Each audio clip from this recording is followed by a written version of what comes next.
Fearful avoidants tend to pick fights after a good moment together or a good day together, and to the secure or anxious preoccupied mind, that just does not make any sense. So why do fearful avoidants do that? There's actually several reasons, not one, but several. I am Pauline, and I am so happy you are here because the fearful avoidant attachment style may be the most confusing one out of all the attachment styles, and I am here to explain all of that behind the scenes, inside the brain dynamic, so that you understand yourself, you can heal much faster, easier, quicker, or you can be a better partner or understand the fearful avoidant that you date or dated. So the picking fights after a good day or a good moment, the first reason why fearful avoidants do that is that feeling good, actually just feeling good in your body, can be a trigger. Which sounds insane because we think that we want to feel good, right? All of us think that we want to feel good and that we don't have any hesitance in feeling good, that we don't have any reasons not to feel good. But for fearful avoidance, feeling good is actually a trigger, because I remember so well that this was just a truth for me. I kind of believe that everybody felt this way, I think, subconsciously. And I never understood why people would just go through life so happy and, happy-go-lucky. But I never allowed myself to feel good because I didn't feel worthy of feeling good. And I just had this feeling, this belief that I should feel bad until I'm perfect, because otherwise I won't change. And all of this obviously comes from childhood, comes from the upbringing that all fearful avoidants had. This belief is not something you're born with, that you should feel bad. Children really err on the side of feeling good and wanting to feel good. They just feel all of their emotions, but the general emotion usually for kids is that they feel good. So that feeling or that belief that you should feel bad is definitely one that is installed in childhood. And feeling bad until you're perfect, that just kind of means that you will feel bad forever. But it can absolutely be a trigger to pick fights, because the feeling good part feels threatening. And so your system kind of wants to feel bad again, because that is just what you're used to. Your fear brain is like, that's what we know, that's what we've trained for. And so we want that familiar state, this feeling good thing. I don't know how to do that. I don't know what is coming. Maybe somebody will get mad. Maybe, there's just a lot of unfamiliarity for the fearful avoidant. And so they pick fights to kind of break that feeling good, because they just you might not be able to sustain it for that long. And when you heal, you will notice that you will be able to sustain it longer and longer, to the point where you don't feel like you have to break feeling good anymore. Once I really started working on this specifically, because I healed a lot, and then at some point I was like, why do I not feel good all the time? I've healed so much. I don't really have anything, big left to heal. And then I realized that there was actually resistance to feeling good. And so I started healing that and working on that. And then I realized, oh, wait, there was a lot of reasons why feeling good didn't feel good. I will make another video completely about that, because it's a very interesting thing that usually gets missed in therapy and in coaching, because we all kind of assume that all of us want to feel good and we don't have any reasons not to feel good. For the fearful avoidant, there really are a lot of reasons. Okay, but that's another video. Another reason fearful avoidants pick fights after a good day is because connection feels unsafe. And when you've had a good day together, you're bound to have had connection in some form, in some way. And sometimes this hits the next day. So during the day that felt good, it was all fine. You had, you felt that connection, and you were able to sustain that, and then that unsafe feeling around connection kind of hits the next day, the vulnerability hangover, the connection hangover. And so fights are a perfect way to break the connection. It could be that because of the really good day, and maybe you slept together and then you're still together that next day, and the fearful avoidant is like, okay, this is just too much connection, and I have to break the connection. And there are several ways a fearful avoidant breaks the connection, but picking fights really is a preferred way of a fearful avoidant that hasn't healed yet at all. Another reason that gets missed a lot is that oxytocin and serotonin can actually trigger fear in fearful avoidance. So these are hormones that get into your system while you feel good, while you feel connected, while you have a good day. You probably will have oxytocin and serotonin just flowing through your body. And these hormones are supposed to feel good, but when there's negative associations around them, which a lot of fearful avoidants have, then they can trigger fear. The actual secretion of these hormones, I don't know if that's the right word, secretion, but the actual feeling of these hormones in your body can trigger fear for fearful avoidance. On the other hand, dopamine and cortisol and all the stress hormones can actually feel familiar and safe. And so picking fights is a weird way for fearful avoidants to kind of regulate themselves, because then you have those hormones that feel familiar and feel safe.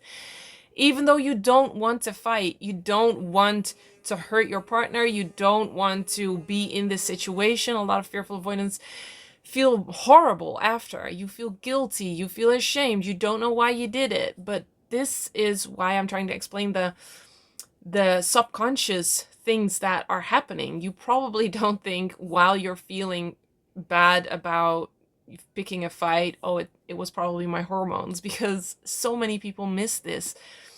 So dopamine, cortisol, all the stress hormones are actually a way to kind of pull you back into that old feeling that you're so used to. And it's like your nervous system is almost not only familiar with picking fights, but almost addicted to picking fights and everything that comes with it, and to those hormones. It's addicted to those hormones. And you can heal this. You can release this. You can release any negative association around anything. And we have a lot of negative associations in general with positive things that we're usually not even aware of. But fearful avoidants tend to have many more negative associations with things that are supposed to be beautiful and positive, like love and happiness and joy and connection and relaxation and all these happy hormones. So you can definitely heal this, and it will make such a big difference. And then the last one is self-sabotage. Maybe this one is pretty obvious, but when you pick fights, it is destructive in a way, and I don't want to scare you and like, oh, you're ruining the relationship. But picking fights obviously is not a way to strengthen the relationship and to keep it going. So why do you do that? Why do fearful avoidants do that? It's because, and I know this is going to sound so weird and crazy to people who have a secure attachment or an anxious preoccupied attachment, who just want more and more and more connection. But I remember so well that when I had good days with my now husband, then boyfriend, there was this fear that crept in. My fear brain telling me, what if he believes that every day from now on is going to be a good day? And with that, I felt a huge pressure of that expectation, because I saw that he enjoyed that good day, and yet I was still fighting and wrestling with so many negative beliefs. Like I'm a bad person. I should feel bad. I only hurt other people. I always mess up. I always let other people down. And so that pressure that I put on myself was to keep it up, to then only have good days from that moment on. And this is where um, it gets so confusing, because you might just say, well, you just try your best, and nobody's perfect and we're all human. That is just not how you think as a fearful avoidant. You think black and white. You think perfect or just completely worthless. And so when you think, I am not going to be able to keep that up, I am going to hurt my partner in the long run. And I felt like the more good days we would have, the more that expectation would get build and build and build, and he would be more disappointed and more hurt when inevitably in the future I would mess it up and hurt him and not be perfect and be bad as I thought I was. And so in a very weird way, I felt like I was protecting him by breaking the connection after one good day, and picking a fight after one good day, and sabotaging it after one good day, so that that expectation didn't build and build and build, and he would be caught by surprise, a month from now, and would be like, we had such a good month, then now what is happening? I'm not saying this is healthy thinking. Obviously, this is trauma-based thinking. It comes from trauma. But it is very logical when you have had a fearful avoidant upbringing, even though it's not logical when you have a secure attachment. So the self-sabotage is in a way, can in a way also be to protect the partner, to keep them from being even more disappointed or even more hurt along the line down the road. And self-sabotage is always a way to gain back control. So when you've had a good day and that feels unfamiliar to your system, your fear brain is like, okay, where is the threat coming from? Where is the problem? Where is the attack coming from? So when you are the one that attacks in whatever way, you have the control. You know why things went bad. And I think looking back, I was just very scared of it being all good and then something happening outside of my control that I didn't see coming. And that control was just felt like a lifeline. It wasn't, oh, I just want control. It's like I need control to be able to survive. And so sabotaging before the other shoe drops and I didn't see it coming feels more safe than actually just letting myself feel good or letting it be good.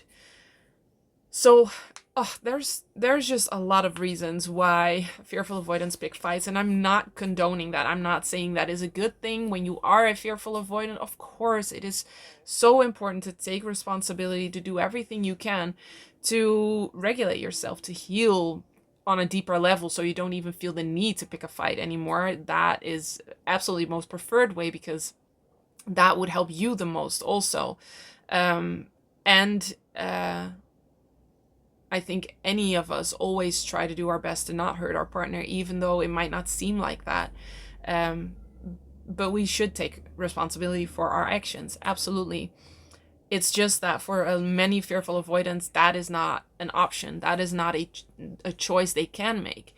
And so healing the fearful avoidant attachment style at the root is what is going to allow you to not pick those fights without you having to do that on willpower and having to restrain yourself and having to pause and choose in the moment before you say something. Because when I look back on my crash state of the fearful avoidant, which was the few years that were just the most horrible years and where I got triggered every day, pretty much every minute, that was just not an option to pause and to think about what I was going to say. It was all reflex. It was all just, it felt instinctive, but now I know that's just because of the deep trauma. And when I healed, I realized that I don't feel the need to pick fights, to be angry, to lash out, because all of that came from trauma. So yes, we definitely need to take responsibility and do our very best to be kind and be respectful to our partner. And also, it makes sense that for a fearful avoidant, a lot of times that's just not an option. When you haven't healed yet, when there's so much trauma, there's just not really a choice you can make, even though you want to, because all the fearful avoidants I know, and granted, those are the ones that definitely work on themselves. I've helped over 3,000 fearful avoidants in the past 6 or 7 years, and they were the ones that chose to work on themselves. But they felt horrible after a fight or after doing anything wrong, that felt wrong towards their partner. So it's not that we fearful avoidants do that just, for fun. It really is just trauma based. So these are just some of the reasons why fearful avoidants can pick a fight after a good day. There's so much more to go into, but when you've healed the roots of the fearful avoidant attachment style, you'll notice that these kind of reflexes just vanish. They're just not there anymore, and you don't have to try so hard. And that's what I want for you. I don't want you to go through this life feeling like you're broken in a way and just having to deal with that. I came across a post that said we are all wanting to be healed, and maybe we should just accept who we are and just go on. And I completely understand where she was going, but I also know that if I hadn't healed, I would have had a very, very tough time living life. I will be able to do it, but it would not be the life I have now, with all this freedom, not just to do what I want, but also this freedom in my body and my mind. I'm just not scared of any emotions anymore. I'm not scared of any thoughts anymore. I don't have these urges that I don't understand, like getting angry or lashing out or not taking care of myself or procrastinating, and all those things that I used to do and feel so bad about. I just don't have those anymore. I'm not perfect, obviously, but I don't have those triggers anymore. So my absolute worst days now are better than I could have ever imagined back then, and I would not have gotten there by just accepting who I was being at the time, because that wasn't who I was. It was who I was being out of trauma. So yeah, healing the roots really, if you know which roots to heal, will dissolve this. And this is what we do in Healed and Happy, my online program. I mean, I'm so freaking proud of that program. It is helping so many people that we can actually measure how much it helps, because I don't like to leave anything just to luck. So we measure how much it helps, and it really does. Most people find a 75% improvement in terms of anxiety, waking up with unrest, just general happiness in life, so many things. I am going to make a report in the near future with all the results that everybody has. It's just, the program is just, it works, and it really heals the roots of the fearful avoidant attachment style. And that is what I want for you. I am here for you. I'm here to help you with healing by understanding yourself more through all of these free videos on YouTube that I just love to make, and I will always keep making them, I think. And I love to help you really go to the roots and heal that, and guide you on your own personal journey to healing, because you are wonderful. Even if you don't believe it, even if the people around you have a hard time seeing that, you are a wonderful person, and you are just operating out of a trauma-based system, out of a fear brain that is very active, and we can heal that. All right, that was a long video. As always, I am so happy you are here, and I will see you in the next one. Healed and Happy is a tailor-made online program where me and my team personally guide you through healing the roots of a fearful avoidant attachment style.